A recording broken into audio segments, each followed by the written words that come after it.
వేములవాడ పట్టణంలోని పలు వార్డుల్లో సీసీ రోడ్లు, సైడ్ రైళ్ల నిర్మాణానికి ప్రభుత్వం శంకుస్థాపన చేశారు. వేములవాడ పట్టణంలోని పలు వార్డుల అభివృద్ధి ముఖ్య లక్ష్యంగా కాంగ్రెస్ ప్రభుత్వం ముందుకు వెళ్తుందని ప్రభుత్వ విప్ ఆది శ్రీనివాస్ పేర్కొన్నారు. పట్టణంలోని 7, 8, 11, 12వ వార్డులలో పలు అభివృద్ధి పనులకు శంకుస్థాపన చేశారు. సీసీ రోడ్లతో పాటు డ్రైన్లను ఈ సందర్భంగా నిధులతో నిర్మించనున్నట్లు ఈ సందర్భంగా పేర్కొంటూ 3 కోట్ల పైచీలకు నిధులతో 28 వార్డుల్లో అభివృద్ధి పనులు జరుగుతున్నాయని సందర్భంగా పేర్కొన్నారు. రాజన్న ఆలయ అభివృద్ధితో పాటు వేములవాడ పట్టణ అభివృద్ధి జోడెడ్ల బండ్లాగా ముందుకు వెళ్తుందని, టెంపుల్ సిటీని డెవలప్మెంట్ చేయడమే తమ ముఖ్య లక్ష్యమని ఈ సందర్భంగా పేర్కొన్నారు.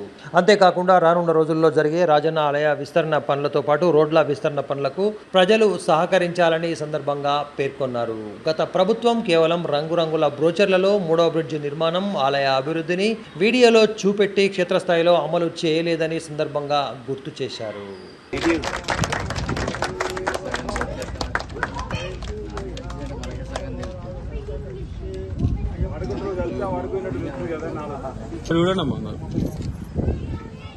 ఓకే తెలుసు.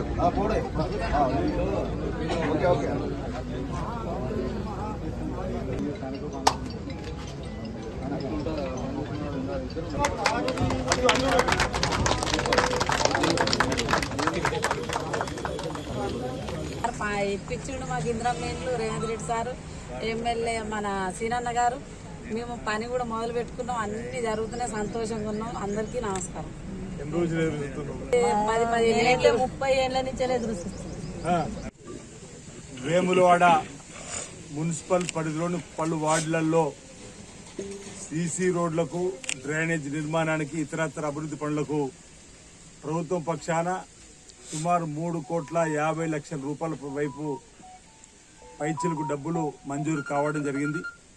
వాటికి ఈ 28 వార్డులలో ఎక్కడెక్కడైతే ప్రజా అవసరాల కోసం ప్రజలు చెప్పినటువంటి ప్రాంతాల్లో సీసీ రోడ్డు, డ్రైనేజ్ నిర్మాణానికి మరి ఫౌండేషన్స్ ఈ రోజు నుంచి వేయాలని చెప్పని నిర్ణయం తీసుకొని ఈరోజు 7, 8, 11, 12 వార్డులలో జరిగేటువంటి అభివృద్ధి పనులకు భూమి పూజ కార్యక్రమాన్ని చేయడం జరుగుతూ ఉంది.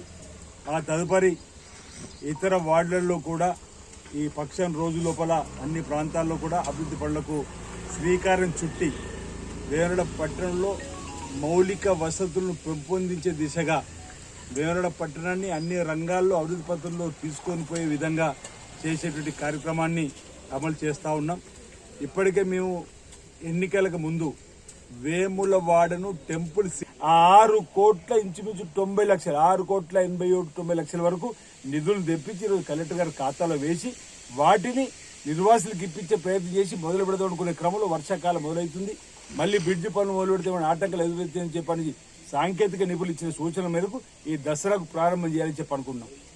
వాళ్ళ గత ప్రభుత్వం యొక్క పెడచెవిన పెట్టినటువంటి పనులు, పడవటువంటి పనులు మొదలుపెట్టే ప్రయత్నం చేస్తున్నారు. రాజన్న ఆలయ అభివృద్ధి కోసం కూడా 76 కోట్ల రూపాయలు ఈరోజు టెండర్లు బహుశా ఈ 2-3 రోజుల్లో పిలిచేటువంటి కార్యక్రమంలో నేను ఇంతకుముందు చెప్పినట్టుగా రాజన్న దేవాల ఆలయం కూడా రంగురంగుల బోచర్లలో రంగురంగుల వీడియోలు చూపించారు. కానీ ఇప్పుడు క్షేత్రస్థాయిలో అభివృద్ధిని చూపించాలని చెప్పండి. ఇప్పటికే 4 మార్లు శృంగేరి పీఠానికి వెళ్ళడం రావడం జరిగింది, వారి అనుమతులు తీసుకొని రావడం జరిగింది.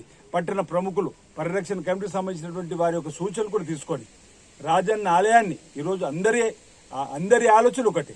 ఇప్పుడు అటువైపు ఇటువైపు ఉన్న నాయకులందరూ కూడా రాజన్న ఆలయాన్ని విస్తరించే క్రమంలో ఇక్కడ ఇబ్బందులు తలెత్తకుండా చూడాలంటారు. అవి మా ఆలోచన అదే. 76 కోట్లతో ఈరోజు ఆలయాన్ని విస్తరించే పనులు చేస్తా ఉన్నాం.